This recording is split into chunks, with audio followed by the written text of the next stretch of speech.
ไม่ห่างร้างหัดเข้าวัดหมั่นฟังธรรมขอเจริญพรกับบรรดาญาติโยมสาธุชนพุทธบริษัทต่างหลายทุกท่านทุกคนในวาระโอกาสวันนี้เป็นวันอังคารที่30เดือนมีนาคมพุทธศักราช2564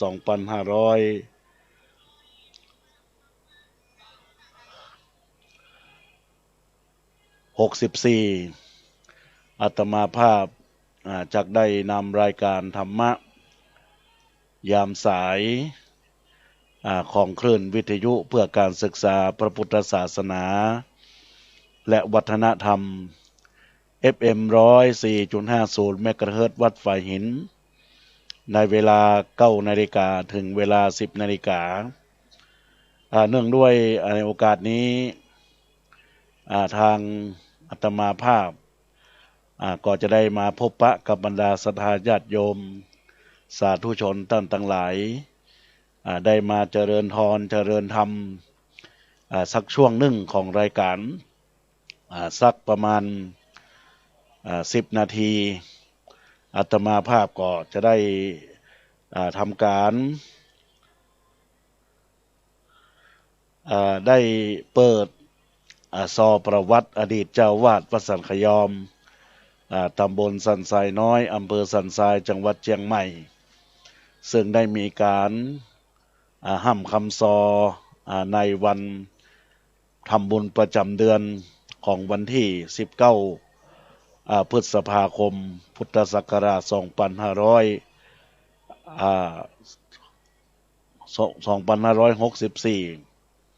2564วันที่19มีนาคมที่ผ่านมาญาติโยมทั้งหลายก็จะได้นำมาโอจากับบรรดาศรัทธาญาติโยมได้มาให้ญาติโยมได้ทราบเกี่ยวกับประวัติความเป็นมาของอดีตท่านเจ้าวาดวัดสันขยอมตำบลสันทรายน้อยอำเภอสันทรายจังหวัดเชียงใหม่เป็นการบุญเป็นการกุศลที่บรรดาศรัทธาญาติโยมท่านทั้งหลายเป็นลักษณะของคุณค่าของคนที่เฮาฮักนะญาติโยมทั้งหลายดังที่บอกว่าคุณที่มีพระคุณคือแม่คุณที่ฮักลูกแต่คุณพ่อคุณที่ควรกตัญญูนั้นหนอคุณลูกคุณที่สอนให้รู้ผิดถูกคุณครูคุณที่แต่งตัวรู้คุณนายคุณที่สมเป็นชายคุณสุภาพบุรุษคนที่แต่งตัวสวยสุดคุณสุภาพสตรีคนที่ได้เป็นทำคดีคุณตำรวจคุณที่รักษาความเจ็บปวดคุณหมอคุณที่ตรวจความดันนั่นหนอคุณพยาบาลคนที่เกิดนานๆคุณปู่ย่าตายายคนที่มีวาสนาคุณหญิงคนที่คนดูชอบจริงๆคุณสุภาพบุรุษจุฑาเทพคุณที่รักษาสัญญาวิเศษคุณชายธนาธรคนที่เป็นชายรองคุณชายปวรสคนที่เป็นสัตวแพทย์เก่งสุดคุณชายพุทธิพัฒน์คนที่เป็นวิศวกรโยธาหล่อจัดคุณชายรัชนนท์คนที่เป็นเรืออากาศบินตังบนคุณชายรณพีคนที่ตกใจเวลาหันผีคุณพระช่วยคนที่กินเหล้าเล่นหวยคุณนายลำยองทองเนื้อเก้าอันนี้ก็ขอฝากกับบรรดาศรัทธาญาติโยมสาธุชนเราท่านทั้งหลายโดยทั่วกันเนื้อญาติโยมและท่านทั้งหลายตอนนี้อาตมาภาพก็คงจะได้เปิดเพลงคำซอเฮ้อบรรดาญาติโยมท่านทั้งหลายได้รับฟังประวัติเหมือนว่าศรัทธาญาติโยมได้ฟังรายการสดตัวนี้จะไปฟังแปลกใจอาตมาภาพได้ส่งเข้าห้ำคำซอประวัติล้านนาของหลวงพ่อพระครูโอภาสวิหารกิจอดีตรองเจ้าคณะอำเภอสันทรายอดีตเจ้าวาดวัดสันขยอมเพื่อเป็นการอนุรักษ์ประเพณีวัฒนธรรมล้านนา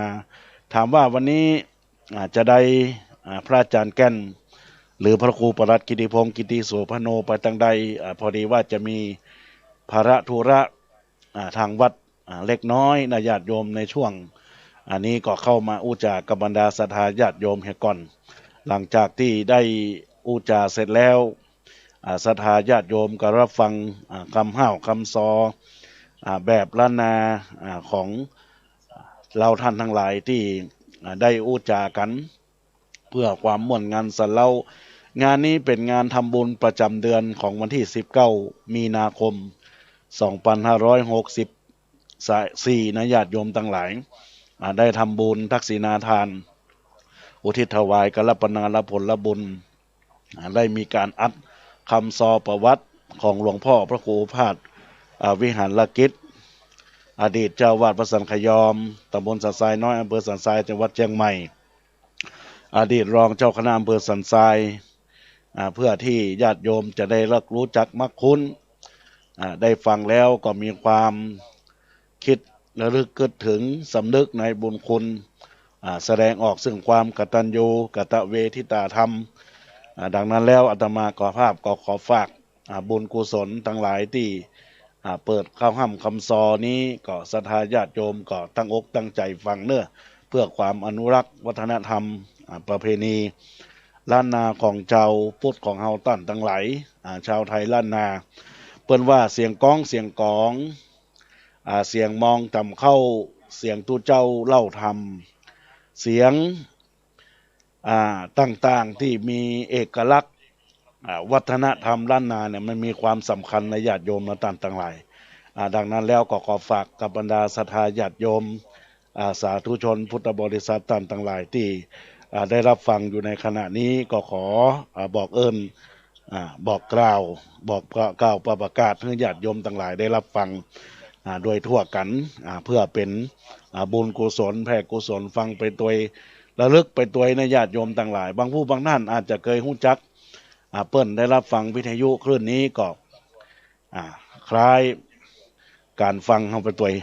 ญาติโยมดังนั้นก็ขอฝากกับบรรดาศรัทธาญาติโยมสาธุชนพุทธบริษัทท่านต่างหลายในโดยทั่วกันในญาติโยมต่างหลาย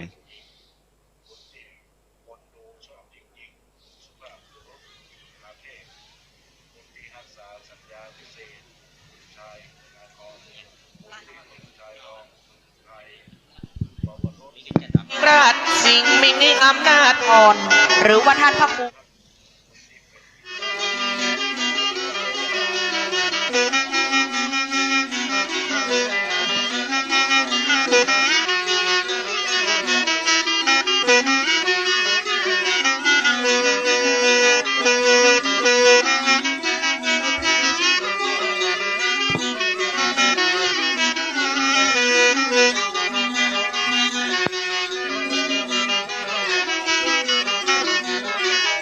10 นิ้วนะครับจะปีกันสองและขอนอบน้อมนะครับในยอมือถวายความเคารพนะครับสิ่งศักดิ์สิทธิ์สวัสดิ์สว่างพระแม่นางธรณีเจ้าที่เจ้าแดนนะครับขอถวายความเคารพนะครับสรีระสังขารนะครับของท่านพระครูเจ้านะครับเดี๋ยววันนี้จะได้มีงานทำบุญนะครับจะได้กินได้ทานทักษิณานุปทานนะครับครูบาอาจารย์นะครับจนเก่าตนเก่อันนี้ได้สร้างวัดสร้างวามานะครับเจ้าถึงเลิกถึงยามนะเจ้าจังซอกินข้าวไงเป็นที่เรียบร้อยขึ้นสู่หามซอจะได้ทำหน้าที่ซอนะเจ้าคู่เขาคู่แรกมอบหมายโดยไอ้ยันติดยอมตองกับพระเจ้าน้องพันนีสาวบ้านเม็ดแดงนะเจ้าก่อนจะจ้อยจะซอมือ10 นิ้วขอกราบไหว้สาสิ่งศักดิ์สิทธิ์ที่ปกปักรักษาอย่างสถานที่ศักดิ์สิทธิ์วัดวาอารามวัดสันขยอมแห่งนี้นะเจ้าขอกราบไหว้สาสรีระร่างหลวงพ่อพระครูโอภาสวิหารกิจนะเจ้าหรือว่าหลวงพ่อบุญเลิศอัสโรนะเจ้าอัสโพนะเจ้าขอขอบคุณในความเมตตาของท่านพระครูสถิตธุระธรหรือว่าท่านพระครูประยัดท่านมนนะเจ้ารับปิ่นเจ้าภาพย่างซอในวันนี้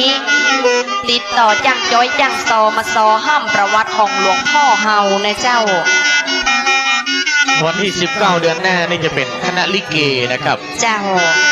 สลับสับเปลี่ยนกันไป ทุกๆเดือนนะเจ้าเนาะ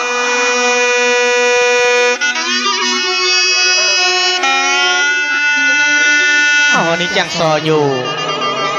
โฮมตั้งแนววัด เจ้า ก็ดูแต่งพอรถเนอะ ช่วยเป็นจราจรเกินรถเลยนะไอเนอร์ อยู่ไปกู้ยแม่ไข่ผลไม้หน้าพี่น้อง เจ้า เดี๋ยวขอบคุณตั้งไอเทพขอบคุณไม่เล็กเธอเนอะได้เก็บกับข้าวกับป่าตอนรับจังปีจังซอ เจ้าขอบคุณขันตั้งในเจ้าแม่หนูกับพ่อชานเป็นยกมาเฮือที่ลืมมาได้ขอบคุณไอ้กรในเจ้าเป็นผู้ดูแลเครื่องเสียงของวัดในเจ้า เดี๋ยวขอบคุณนะครับขอบคุณพี่ขอบคุณน้องเนอะจากที่คุณน้องพันนีนะครับรับหน้าที่สอนในช่วงตอนเช้าผิดพลาดประกันใดกับสุมาภัยเวทุยนะครับ เจ้า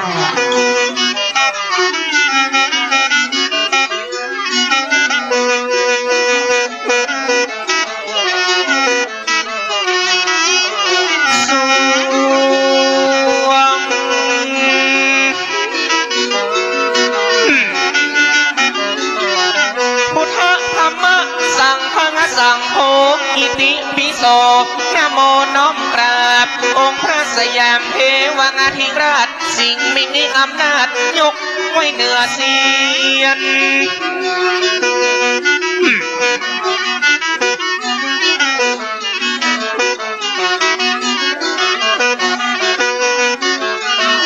น้อมไว้พุทธธรรมะสังฆะสังโฆ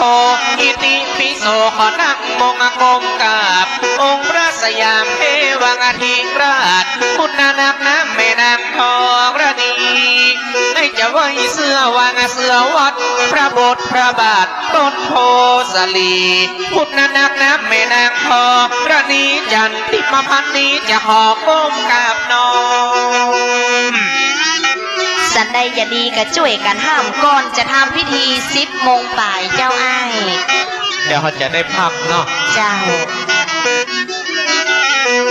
ขอไว้กุนดินน้ำไฟลมพญาอินทร์พญาพรหมอยู่เมืองบนสวรรค์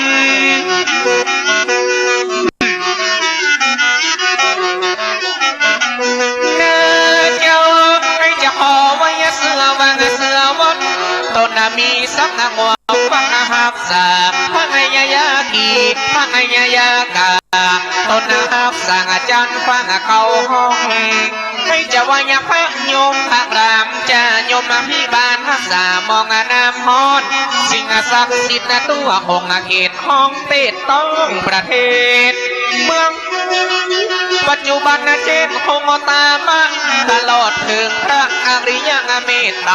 พี่น้อยจันทิพย์นโมหัวใจครูบาสิ่งวิจัยเจิญมาปกป้องพุทธนักน้ำแม่นางทองระนีเจ้าแดนเจ้าตีให้จะไว้เสียก่อน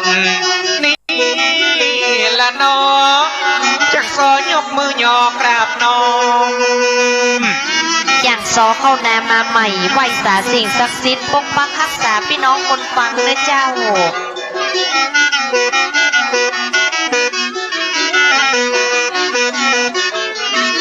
วัน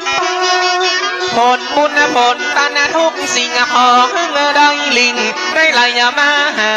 พุงตายกกะเลตางายีกันลังลายกันแมงกินวันตาตอมพี่น้องสัตว์หาสัพยอมเจ้าบ้านเจ้าจองปังกันมาช่วยนี่ละน้อละน้อ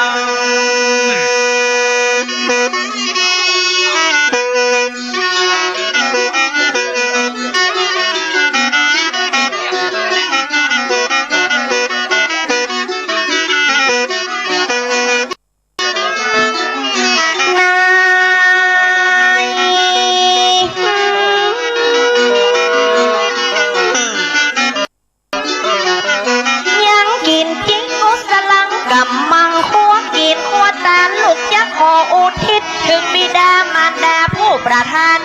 ชีวิตและมวลญาติมิตรที่ดำจิตสูญหาย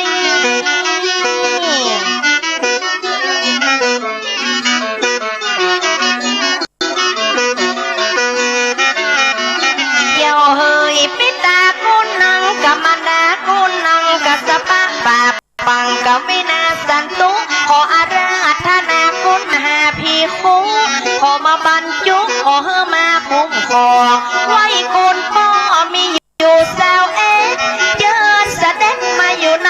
สมองไว้กุลแม่ก็มีอยู่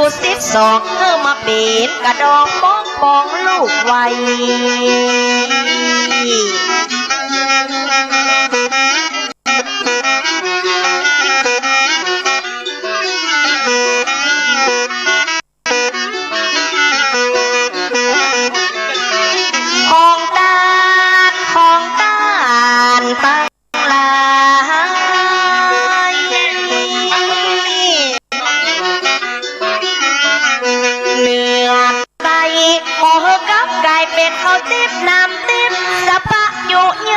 ตั้ง10ประกาศสะปะหัวกินเครื่องไตยะแตด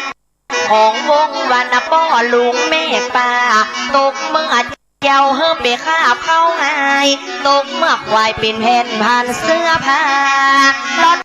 วันน้องมาลุนบุญลาขอเฮือกลายเป็นสาเป่าคอมนำเอากะวงใหญ่ปีน้อง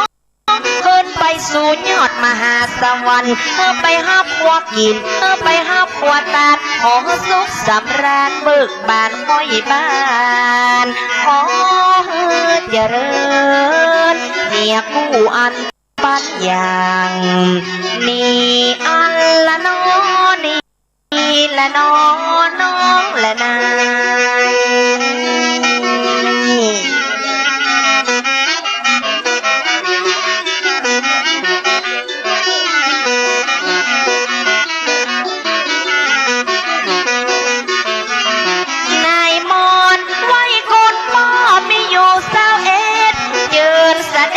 อยู่ใน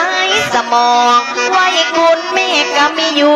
12เฮมาปิดกระดองป้องป้องหอมขออย่าเริญบอกว่าคนเฮาคนหนุ่มนี่อันละน้อบัวยาบาลบ้านจะสอนแต่วันนี้พวกตินพวกกินพวกตาและศรัทธาได้แต่งได้ห้างเนาะเอามาจุกันนิมนต์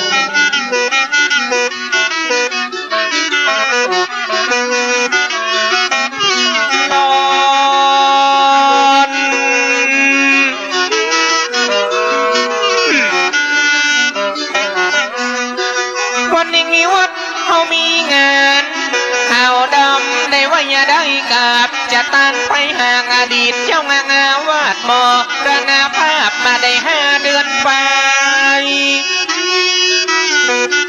เจ้าทำบุญประจำเดือนนะเจ้าน้อง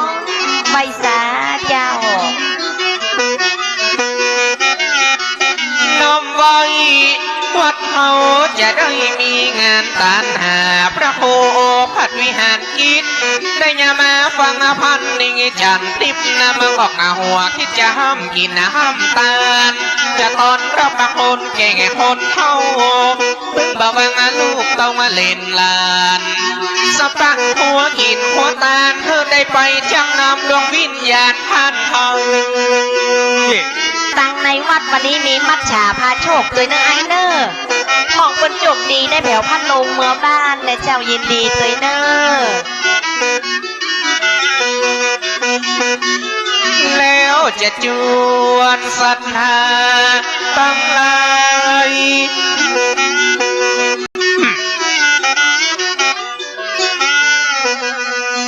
น้อมไว้วันนี้เปิ้นจะได้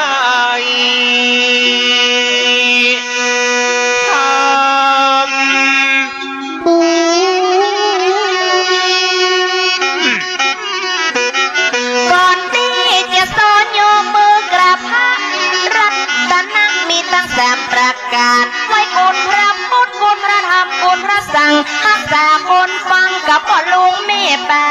ขอแบ่งจิตแบ่งใจงามงามขอเอาดวงตะวันโผล่ขึ้นขอบฟ้าจีบละนะมันก็ดวงตาวันนะโผล่ขึ้นนะขอบฟ้าปูลุงนะแม่ป้ากินตานังร่วมกันวันนี้ก็จะสำคัญเพราะมีงานจะได้ไว้ได้กับจะ จะได้กินตันงานบุญ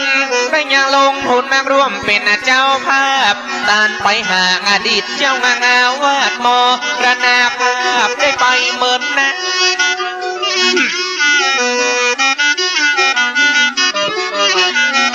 พี่น้องสนะฮะยอมมาตึงน้อยแหลกใหญ่เด้งเอามาใจใส่ยาตึงน้อยตึงนานเป็นงานทรงสการทักษิณานุปทานบ้านเจ้าตันไปหาเจ้าวัดเจ้าวาดที่เปิ้นได้สร้างมาเมื่อแก่เขาจีบและน้อง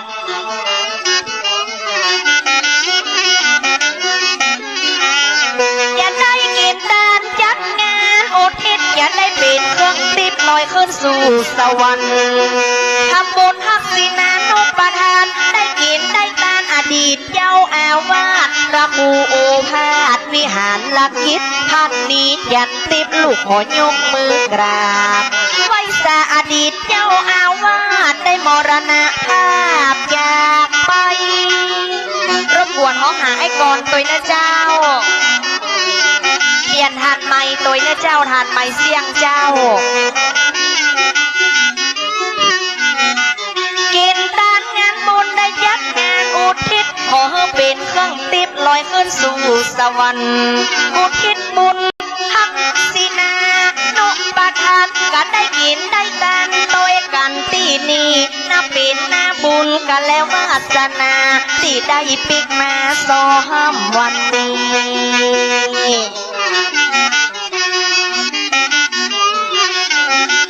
คนก็ได้ยมีเงินกับวังกับวัดศรัทธาก็นับศรัทธาก็ไหลสารขยอมและพี่น้องสันใสมังกันไหลในจังหวัดเชียงใหม่บ่าววังแม่ริมแม่แตงปากันมาสามาไว้ถึงบอกว่าลำปังเชียงใหม่ได้เอาใจใส่เพิ่นมาให้มาพบ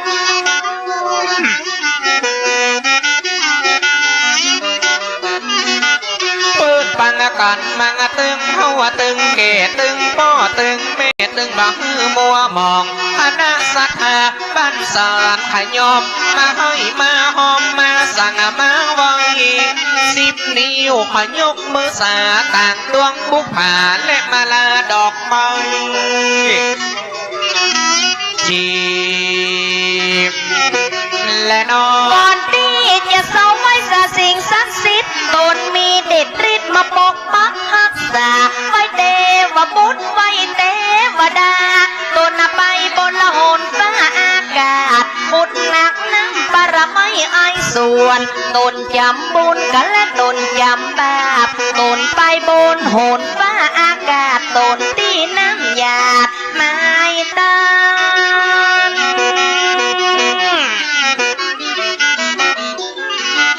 ก่อนที่จะโซไว้สสิ่งศักดิ์สิทธิ์ตนมีเด็ดฤทธิ์มาปกปักรักษาไว้เท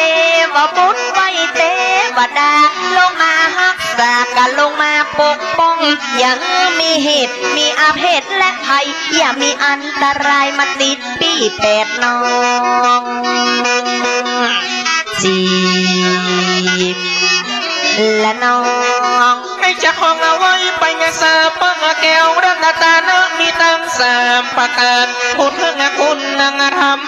คุณนังสังฆคุณนังจะยกมือกราบพุทธนักน้ำแม่นางทองและนีจันติมาพันนีจะของอนุญาตแจ้งสอดจะยกมือกราบบุญพระธาตุองค์พระเจดีย์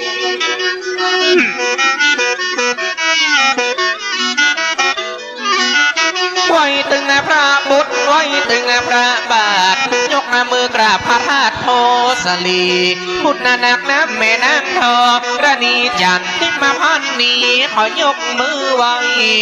สลีละก็ยังสั่งผ่านพระงานที่การเจ้างาวาดบอกไว้จีบและน้องมาสอดสันขยมกับมาสอดยัดเลิงอย่าขอสอดเยินสิ่งศักดิ์สิทธิ์รักษาไว้เทวบุตรไว้เทวดาลวดไว้อดีตเจ้าอาวา ครูโอภาสวิหารลักกิจลูกหาลูกศิษย์อยากขอก้มน้องกราบตนไปในอดีตเจ้าอาวาสได้มรณภาพจากลา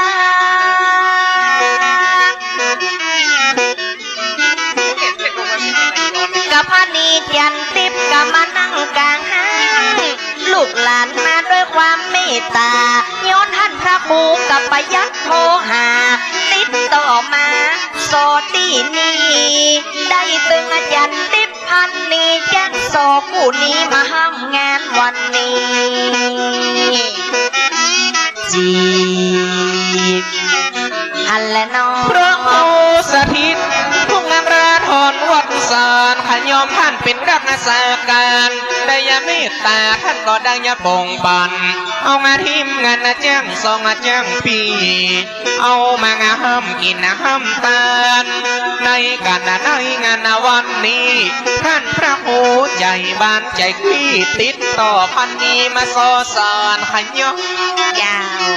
ขอบพระคุณในความเมตตาของท่านพระครูนะเจ้า พระครูสถิตพวกนางราธรวัดสนขายอมท่านเป็นรักษาการท่านได้มาดำเนินงานจัดการจัดงานได้อย่างนี้มีงานของท่านบาปอยังคือจังสอได้มาสอปีนี้ เจ้า จีมและน้อ ท่าน ง พระครูสถิตทุราธรวัดสันขยอมท่านได้รักษาการติดต่อได้ประสานยังโซนั่งถามกับมาโซหักใจท่านก็ได้โหไปขอเอาหมู่แจ้งโซกติรุ่นใหม่ๆอยากติดพันนี้แจ้งโซมาหักใจขอยกมือไหว้วันตา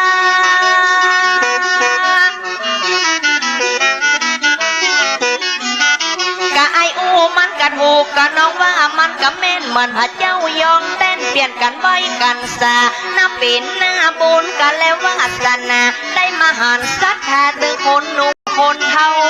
ปีกันนักเปิ้นว่าน้องกันหลายพ่องก็แม่เมื่อควายบางไรมาเมื่อแต่เจ้าจีบอันและน้อง บังห้องมาควายบังไรมาเจ้าเมกาบัดเต้าอีเมมา3 โมงไปวันนี้ก็มากันจัดลายพี่น้องยิ่งใจบ้านเหนือบ้านต้องมีงานคนจะได้ทำบุญของขอบคุณกระตึงน้อยตึงใหญ่สำหรับเมกามาขายผลประไม้วันนี้คือขายได้ดีดิ เจ้าก้าแม่นขายมาเน้อเดี๋ยวจัง แอบรู้จักซออย่าโฆษณาเขาหน่อยแม่น้อง เจ้า ลูกหาก็ยังลูกศิษย์ในมังออกมาหัวคิดงานท่านเหมือนกันเพราะท่านพระครูได้เป็นเก้าเป็นกันเพื่อนบาลืมของกองมาของเกลือศีลปะปืนบรรณาลันนาสืบทอดกันมาเหมือนบาฮือฮะฮือ เจ้า จีมและน้อง ศิลปะล้านนาบ่ได้ห่างเหินช่วยกันสืบเยื้อช่วยกันรักษาของบักเก่าปืนบ้านล้านนาบอกว่าเสียงโซบอกว่าเสียงปี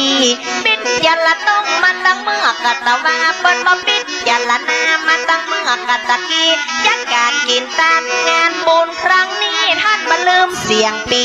เสียงโซ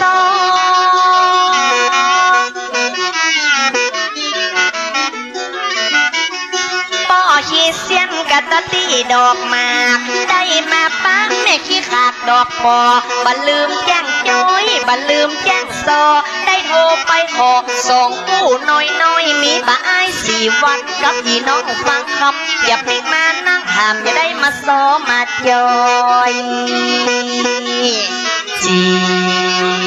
มาส่งกู้เรียบร้อย มาตึงคู่ไปมาตึงคู่เก่าคู่มาเมื่อเจ้ามาซอข้างถนนแนงพันนิ่งในบัดโต ต้องกังวลรถเก่งรถยนต์เปิ้นวิ่งตลอดแถมปึ๊ดจะนวดเป็นยาละจรมาสอสารขยอมไงอย่างมาชอบรถเก่งรถยนต์ปักกันขับมาจอดปึ๊ดจะลงไปเป็นยาลาจร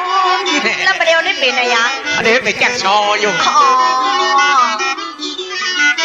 มีตึงกู้ไปมีตึงกู้เก้ากู้มาเมื่อเจ้าก็มานั่งกลางพามแบ่งหุ้มอย่างมางามพุ่นแบ่งทำมันอย่างมากว้างแจ้งซอมันจะดูตั้งโยนชอหิมถนนหัวรถยนต์เช่นลอง ไปโยนยังไงเปิ้นวิ่งโดยถนนพู เอาว่ะ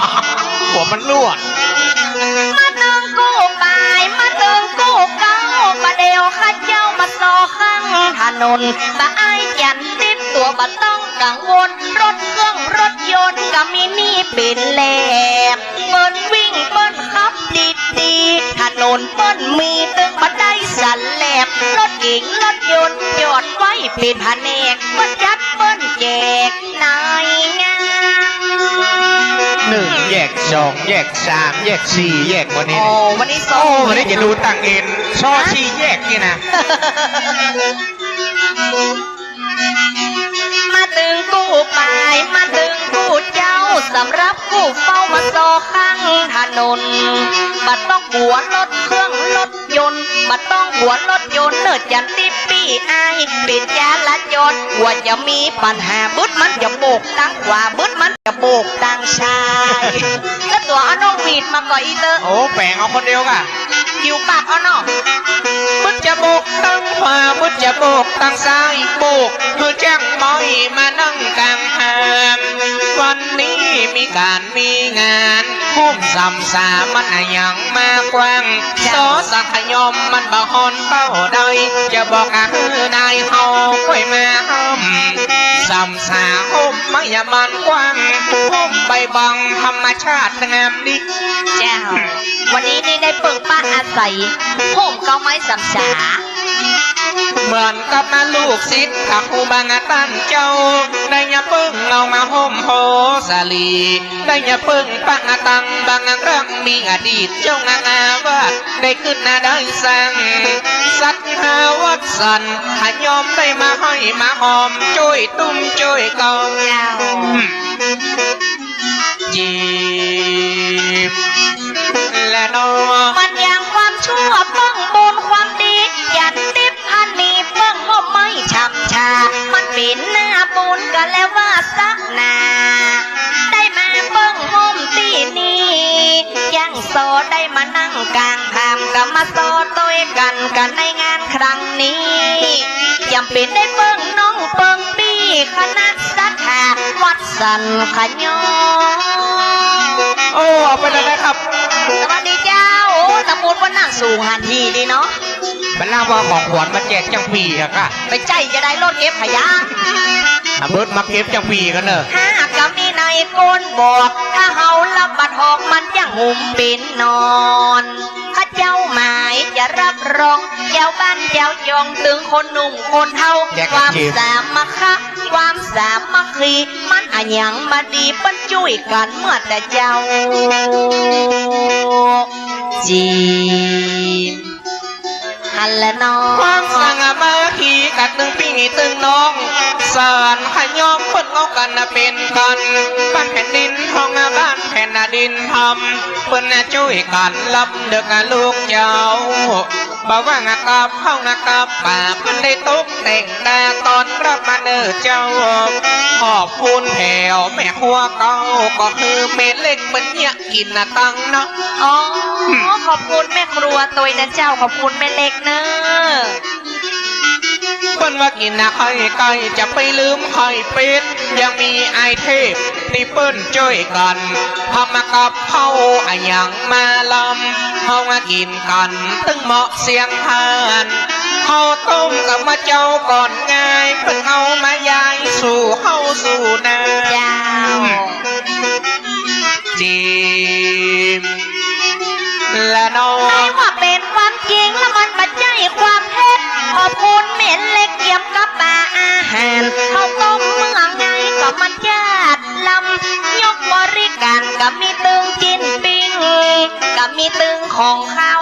หวานยกมาตั้งหลังเกียมพร้อมทุกสิ่งมีตึงข้าวต้มมีตึงหมูปิ้งและตึงข้าวเหนียวใส่มา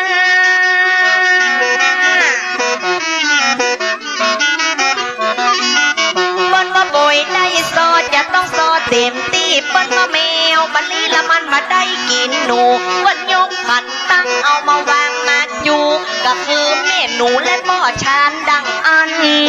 บนยกกะขันตั้งขึ้นถามขึ้นเอามาวางคือแจ้งโซแล้วนานจีบหันและนอ ว่าจะออกขอบคุณนะแผ่วตั้งขันตั้งกุยยตีนจังมันยังมาสวยลูกสาลาแป้งอันนั้นก็คือเมนูขันตั้งขันคู่เปิ้นเอามาฮือมีตึงสวยมักสวยปูของอุ้มชุงแจ้งสองคนซื้อสำหรับเปิ้นได้ดาฮือบัดได้ขายได้ซื้อขันตั้งจัดนะ เจ้าขอบคุณขันตั้งจากโซ ไปสานะครับ กราบนมัสการพระครูเจ้าตนแก่งตนเข้ากับครูบางอาจารย์ห้องเรียนเจนเข้าไปในปะลำเพราะพิธีการเพิ่นจะเริ่มดังนี้คำเดียวเพิ่นมีพิธีการเขาจะได้ปลุกวางเสียงซอกรอบนี้ เจ้า จีมและนอ ถามว่าพิธีการกะตั้งในเริ่มต้นยังโซนั่งบนอย่าทุเลาเบาการยังโซอย่าได้โป่งลงวางแล้วจะได้ย่างแล้วจะได้พักพอเปิ้นจะมีทักษิณานุปทานอย่าได้กินได้ตางกันที่ในวัดยังโซอย่าได้ย่างได้พักในวัดเปิ้นจะทำพิธี ครับก็ได้จะได้เรียนเชิญสถานเนอ เจ้า ถวายตามด้วยก่อน นวด นะค อ รั อบ กกาเรียนเยินกับคนพ่อคนแม่คนเฒ่าคนแก่พยาไปฟังนี่เรียนเยินในวัดเปิ้นอย่าทำพิธีการงานมีจุ้ยกันตึงบ้านหากตั้งในเปิ้นอย่าทำพิธียันติดพันนีตั้งนอกก็จะยางจีมทันและน้อง กำเดียวเปิ้นจะพักเสียงซอเสียงปีจะเมารถแท็กซี่ก็ไปเกี่ยวกัดลวง ฮัลโหล โดนไปมันบักไก่บักหวงจะไปเกี่ยวกัดหลวงสักหน่อย จ้า เปิ้นห้องกาดต้นบาลำย่อยจะขอพันนี้จ่ายจะ500 วาย ยันติดมาให้จะยืมเหียน้อยให้จะไปกัดต้นบาลำย่อย อ๋อขอรบกวนนะคะ ถ้าเหมารถแท็กซี่นี่ไปกรุงเทพนี่คิดยังไง เอา อะ หิวหมดค่ะ ไปสูงจังชอได้ไหม มาถึงรถเก่งมาถึงรถแท็กซี่ งานวันนี้เปิ้นเอากันเป็นกันเอ็นดูก็ยังสงสารอดีตของพระครูเจ้างาวาดวัดสันหายอมประเดี๋ยวอันใดก็มองก็ตึงหาข้อมเจ้า เจ้า จีมและน้อ เปิ้นมาป่วยได้ซอไอ้ต้องซอเต็มที่บัดเดี๋ยวรถสู้ชีเปิ้นมาห้ามแล้วบอกฮะ เปิ้นว่ารถแท็กซี่ รถอย่างเหรอ รถแท็กซี่ โอ้บัดนี้รถสู้ชีกะ รถชูชีนี่มีบ้านตัววะค่ะ ว่าบัถูกเลยใคร โอ้ ว่า สุมาเตอร์เจ้าข้าเจ้าก็บ่จ้างว่า แล้วอันถามเจ้าของรถเปิ้นน่ะ ครับ ถ้าช่างซอเนี่ยจะเหมาไปกรุงเทพเนี่ยคิดยังไง หนู ฮะ ไปฟรี ฟรี ครับ โอ้ใจ แต่เพราะว่า ดี แจ้งซ้อม เล มันยิงมันจะไปวะครับ ไปไหนก็ ไปที่เขาชุมนุมวะครับ ว้าย กวนหล่นบัตรตานายเจ้าหล่นบ่บยเนี่ย โอ้สุมาเตอร์เป็นว่าบนวันรถแท็กซี่ รถแท็กซี่ โอ้ แต่วัน เจ้า นี้นี่โอ้สถานที่นี่อู้ถึงกว้างขวางนะครับในวัดในวา เจ้า แต่ว่าตั้งหน้าวัดเท่านี้โฮมไม่สำสายเท่านี้มันเป็นลานที่เปิ้นมีเต็นท์นะครับ เจ้า ขายผลไม้นะครับ เจ้า มีหลายอันหลายอย่างนะครับเปิ้นยังมีแผ่วตีที่เปิ้นปล่อยป๋า เจ้า ปล่อยเต่าปล่อยนกปล่อยหนูมีนิม อ๋ นต์นะค อ รับ นี่เป็นทำทานน้อยเนาะบริจาคทานนะเจ้า แต่ว่า ครับ วันนี้จ้างซอนี่ซอหิมถนน ตั้งหน้าผามจ้างซอนี่เป็นซีแยก น้อยจะติบเนาะ ครับ เจ้าก็เลยห้ามกันไปว่าเล่นท่านหน่อยนี่หน่อย มันเหมือนเป็นกัดก้อมหน้าวัดน้อยเนาะ ครับ เปิ้นมาจุมนุมกันเลยเอาผามจังซอมาไว้ตั้งนอกนะเจ้า แต่สำหรับตังในนี่ยังมีมัทฉาพาโชคนะครั เจ้ามัจฉาพาโชค ใครจะไปซื้อบัตรนะครับ แล้วก็ไปจอมไปจก ไปชุกไปสอย ไว้ไปลุ้นรางวัลนี่เต้ออ ไปลุ้นรางวัล เจ้า กับมีตังในวัดนะครับ เจ้าสมทบทุนนะเจ้าร่วมกันเอาไว้สร้างวัดบูรณะปฏิสังขรณ์เอาไว้เป็นก้าน้ำก้าไฟวัดต่อไปนะเจ้า ครับอ่ะเอาว่ากันใหม่ จ้า ว่าถูกรถอะไรหยัง รถแท็กซี่อีหน่อย ว่าบรรทุกมันเท่าว่ารถชูชีน้ำมันมีนั่นรถไม่ตวม อ๋อ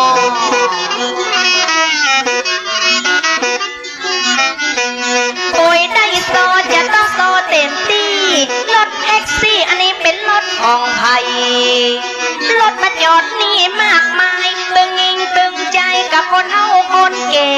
โซบทนี้จะต้องห้ามรายการมาโซตัวกันจะต้องห้ามเตะข้าเจ้ากลัวกับมันแย่ขอสู่มาปอแม่คนฟัง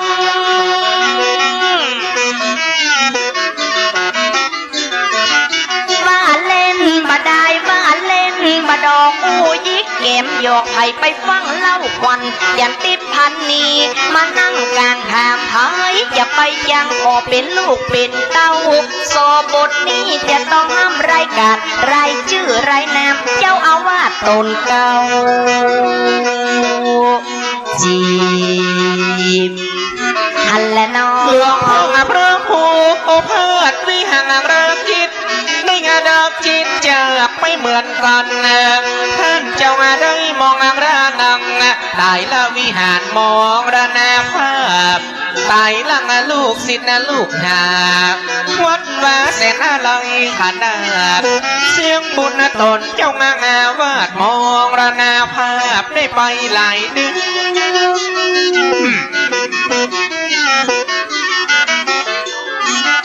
สิ่งหรือยังอายุก็ได้77ยังมาเน็ตเป็นดีไว้ที่55นั่นก็คือพรรษาที่ท่านบวชมาต้องเป็นเน็ตน้อยท่านเจ้าสำใดจากไปลูกศิษย์ก็อะไรน้ำตาลังย้อ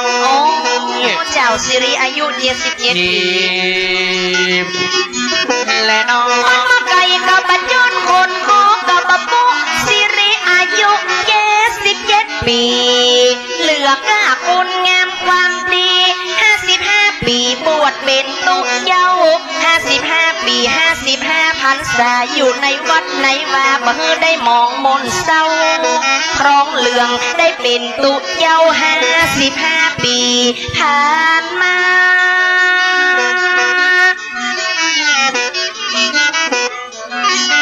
ท่านได้มาอยู่บ้านท่านได้มาอยู่วัดปิ่นตนเข่งคัด55 พรรษาดำรงตำแหน่งที่อยู่ในวัดมา อยากขอยกมือ3 มือไว้อดีตรองเจ้าคณะอำเภอสันทรายอย่าบอกอ้ายไว้ อันนี้ตำแหน่งท่านพระครูเนาะ จี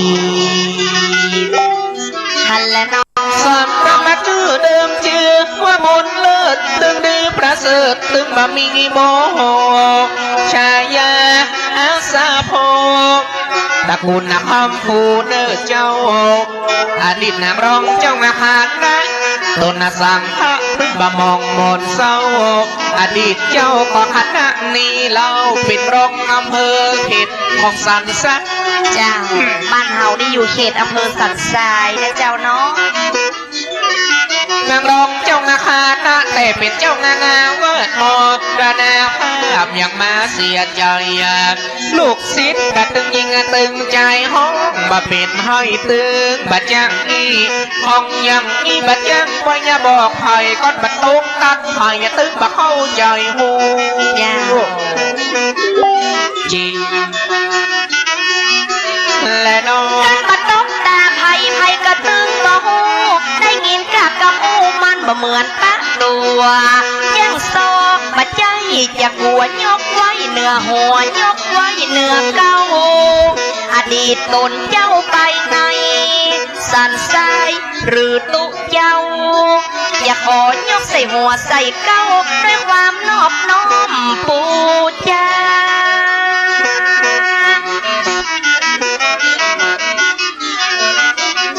เป็นอดีตเจ้าอาวาสม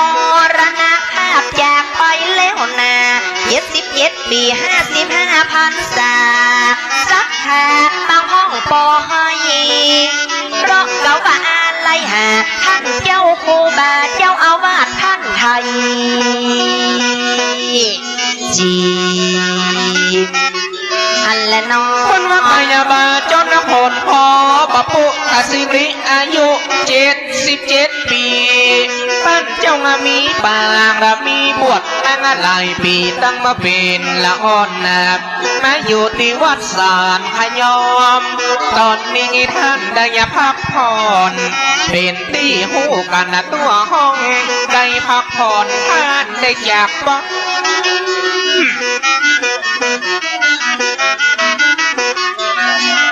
แล้วผู้ดีใครทำปีวันเดือนเกิดเพิ่นกำเนิดเพิ่นจะเกิดวันไหนบ้านเดิมถิ่นฐานท่านจะอยู่ตั้งใดประวัติน้ำของท่านเจ้าท่านนั้นจะอยู่ในกันตีลักตีทานตีเกิดตีเก่าจีบและน้องก็เป็นวันนี้สีใสล้ำเลิศวันเกิดจะเอามาอู้มาจ่าวันอาทิตย์เป็นเดือนกุมภาจะอู้จะบอกให้จนหมดวันที่10 กุมภาพันธ์ปีพ.ศ.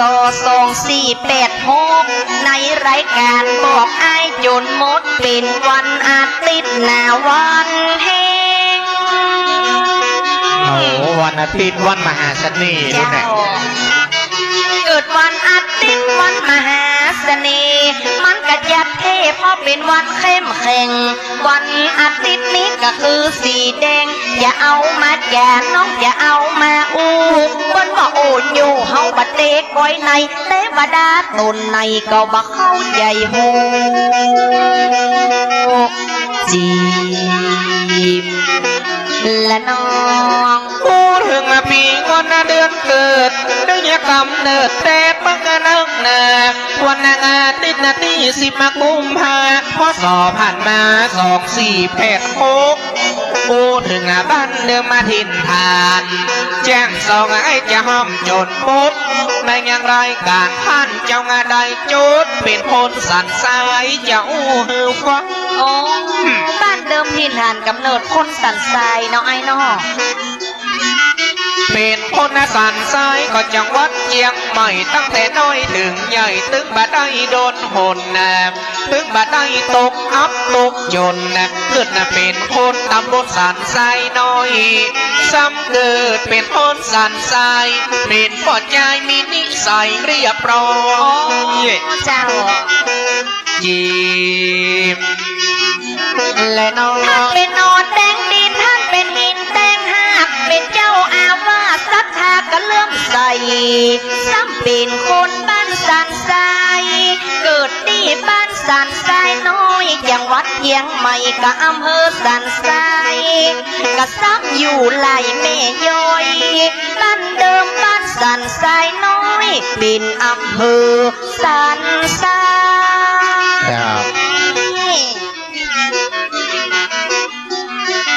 ท่านเป็นนอนแดงดินท่านเป็นหินแดงหักเป็นเจ้าอาวาสศรัทธาก็เลื่อมใส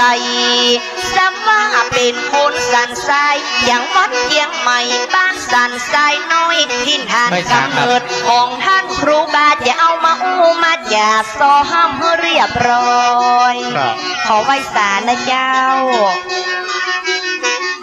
อันและน้องบ้านสันทรายน้อยกับอำเภอสันทรายลูกพ่อใจยังมีนามสกุล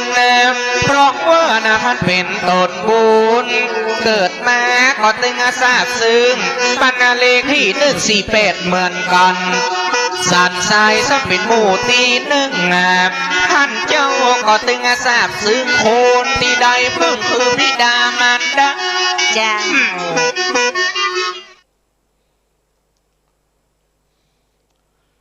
เกิดมาเป็นเด็กตัวเล็กตัวน้อยอยู่ไปอีกหน่อยค่อยเจริญเติบโตเป็นหนุ่มเป็นสาวก้าวไปเป็นชราไม่นานมรณาโผล่หน้ามาเยี่ยมโลกนี้ชั่วคราวปรโรคยืนยาวเจ็บปวดรวดร้าวเบากว่าอบายภูมิพระพุทธองค์ทรงชี้ให้รีบสร้างความดีเพิ่มพูนบารมีทวีสุขยั่งยืนก็ขอเจริญพรกับบรรดาศรัทธาญาติโยมสาธุชนท่านทั้งหลายคำกรที่อาตมาภาพได้หยิบยกตะกี้นั้นเป็นคำกรของหลวงพ่อพระเดชพระคุณพระพุทธญาณเถระหรือว่าหลวงพ่อบุญกู้หลวงปู่บุญกู้อนุตตโรได้รับความเมตตาจากคุณโยมแม่พวงมาศแก่นจันทร์ได้นำกรมาให้อุจาในรายการธรรมะ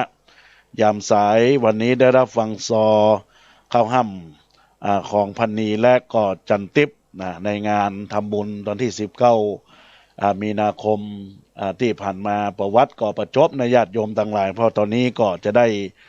อุจาสรุปหลังรายการแล้วก็ขอฝากก่อนแห่งครั้งหนึ่งว่าดีชั่วออกจากใครย่อมกลับไปหาตนเราไม่ต้องกังวลถ้าขวนขวายทำดีความเห็นแก่ตัวต้นตอทำชั่วประมาทมัวเมามั่วอบายมุขชาตินี้ทำชั่วทำตัวลำบากจิตใจยุ่งยากจากไปอบายภูมิการทำความดีมีจิตผ่องใสเกิดสุขภายในหนุนสู่คติอันนี้ก็ขอฝากคำกรซึ่งเป็นคำกรของพระเดชพระคุณหลวงปู่กู้อนุตตโรอนุวัฒโนพระพุทธสารเถระจากวัดอโศการามสมุทรปราการได้นำเอาเขียนไว้ให้ลูกศิษย์คุณแม่โยมแม่พวงมาศแก่นจันทร์ก็เป็นผู้ที่ได้นำเอาสารธรรมคำกรมาอู้จาในรายการฝากทางรายการก็ขอฝากบรรดาญาติโยมสาธุชนพุทธบริษัททั้งหลายก็ขออนุโมทนาขอบคุณกับบรรดาญาติโยมสาธุชนทั้งหลายที่ได้รับฟังรายการธรรมะโดยเฉพาะเจริญพรคุณโยมลุงอ้วนหรือว่าคุณครูวิทิตาเบาจิตได้เข้ามาในข้อความในกล่องข้อความสาธุก็มีท่านพระมหาบุญธรรมธรรมสิริหรือท่านพระครูพิมลสุตากรได้นำเอาสารธรรมมาเผยแพร่ว่าสเปสัตตะเวลาหนตุอนุโมทนาขอบคุณครับในเฟซของบุญธรรมเถ่าน้อยแล้วก็ยังมีคุณแม่มาลีคุณแม่มาลีณพิกุลได้ข้อความประการนมัสการเจ้าก็เจริญพรกับคุณแม่จันเพ็ญคำโปธากับนมัสการไหว้สาธุก็มีคุณโยมป้าสอนใจสถานจังหวัดลำพูนที่กำลังรับฟังแล้วก็ได้คลักทายเข้ามาในกล่องข้อความในโอกาสนี้ก็ขอเจริญพรกับบรรดาญาติโยมสาธุชนท่านผู้ฟังที่กำลังรับฟังรายการธรรมะยามสายในโอกาสวันนี้ธรรมะยามสายในวันนี้ก็ช่วงกลางต้นอาตมาภาพก็ได้อุจากับบรรดาศรัทธาญาติโยมสาธุชนท่านทั้งหลายเรียบร้อยแล้วก็เป็นบุญเป็นกุศลที่บรรดาญาติโยมท่านสาธุชนเราท่านทั้งหลายได้รับฟังแล้วก็ขอให้เป็นบุญเป็นกุศลที่เกิดจากจิตจากใจของบุญหลากศรัทธาญาติโยมสาธุชนเราท่านทั้งหลายทุกท่านทุกคนก็ต้องขอเจริญพรกับบรรดาศรัทธาญาติโยมสาธุชนท่านผู้ฟังที่รับฟังรายการธรรมะ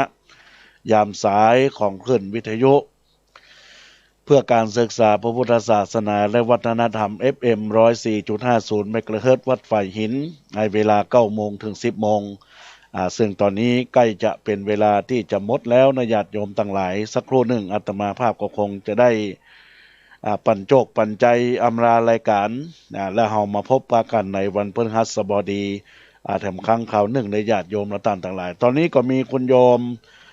คุณโชเจ้าของเฟซบุ๊กอนุโมทนาสาธุเจ้าก็เจริญพรเนอขอบคุณโยมที่รับฟังรายการธรรมะใน Facebook ของอาตมาภาพกิติพงศ์กิติโสพโนเพจธรรมะสู่ใจเพื่อความสุขความอกสบายใจกับบรรดาศรัทธาญาติโยมตอนนี้ญาติโยมทั้งหลายอาตมาภาพก็จะได้เปิดโอกาสญาติโยมทั้งหลายได้โทรศัพท์เข้ามาอู้จาในรายการก่อนที่จะออกรายการก่อนที่เบอร์โทรศัพท์096-262-9694 อาตมาภาพ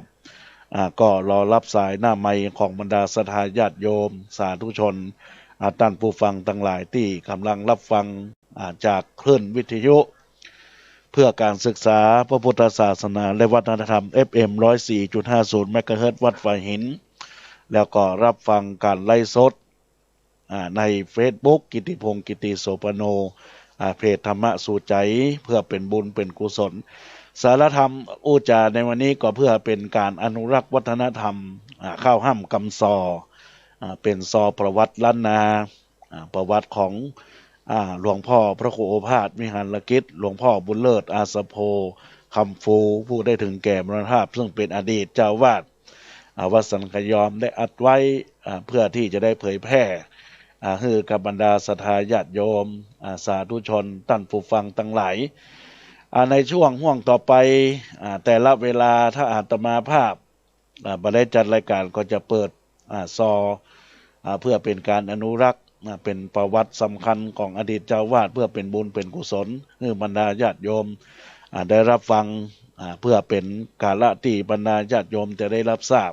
ข่าวสารข้อมูลในการที่เฮาท่านทั้งหลายได้รับฟังแล้วก็จะได้เกิดความบุญกุศลจิตสำนึกในบุญคุณทดแทนของพระสงฆ์ได้ถึงแก่มรณภาพเพราะเฮาท่านทั้งหลายมีความศรัทธาในพระรัตนตรัยอันมีคุณพระพุทธอันมีคุณพระธรรมพระสงฆ์แม้นว่าเฮาบ่ได้ฮู้จักบ่ได้ฮู้หน้ากาค่าตากันแต่เป็นผู้ที่เฮาจะต้องเคารพกันทุกท่านทุกคนทุกรูปเพราะว่าเฮาเป็นชาวพุทธหลักแล้วก็ต้องปฏิบัติในหลักของชาวพุทธที่ดีนะญาติโยมดังนั้นก็ต้องขอฝากกับบรรดาศรัทธาญาติโยมที่รับฟังรายการธรรมะยามสายในโอกาสนี้กับพระครูประหลัดกิติพงศ์กิติโสพโนหรือพระอาจารย์แก่นที่กำลังจัดรายการธรรมะในโอกาสนี้นั่นก็ขอเจริญพรขอบคุณอนุโมทนาสาธุชนเราท่านทั้งหลายที่รับฟังรายการแล้วก็ขอให้ท่านได้จงมีความสุขกายสบายใจให้สุขทุกปีให้ดีทุกคราให้สุขโอราให้มีลาภาโชคใหญ่สุขกายสุขใจคิดสิ่งใดสมปองอย่าเจ็บอย่าจนอย่าหม่นอย่ามองให้ร่ำให้รวยได้รับเงินทองได้เข้าได้ของถูกหวยรวยแจขออัญเชิญเทพเจ้าเจดีย์สีหิ่งทองทิพมีเดชกาเสตังคะมณีเหลืองหลุ่งเลือกแอจงจ่วยปูข้าก้าวถ้อยอวยชัยอายุยืนยิ่ง100 พรรษาวันณะผ่องโสภาเปรียบไฟสุขะจงสุขาสุขยิ่งมีเฮยพระพ้นจากสิ่งห้ายตับเสียงจีวังขอบรรดาท่านสาธุชนท่านผู้ฟังท่านทั้งหลายจงมีความสุขกายปรารถนาสิ่งใดอย่าได้ขัดข้องวอนสิ่งศักดิ์สิทธิ์สถิตทั่วห้อนได้มาคุ้มครองแวดไว้เพื่อมีเข้าของเงินทองเครื่องใจอย่างตุกศกไม่เคียงกาอายุวันณะคุณพระรักษาพญาธิโลกาปอมาไก่ใกล้แม่นเกิดสิ่งสั่งก็ฮื้อพันได้สะพะป่วยภัยสิ่งหายจงสุขสัมบานจึงงามเนียมว่าหยดทุกโศกเศร้าทารุณฮื้อเป็นที่ฮักคนทั่วสากลจุผู้คนเหมือนกันทั่วหน้าเหมือนกันทั่วหน้าประสิทธิพรสวัสดีเจริญศรีเจริญชนเจริญพันธุ์เจริญผลเสมอสมัยนิราชทุกข์นิราชโศกนิราชโรคนิราชภัยประสงค์ทรัพย์กุศลใดของให้สมประสงค์เทินขอ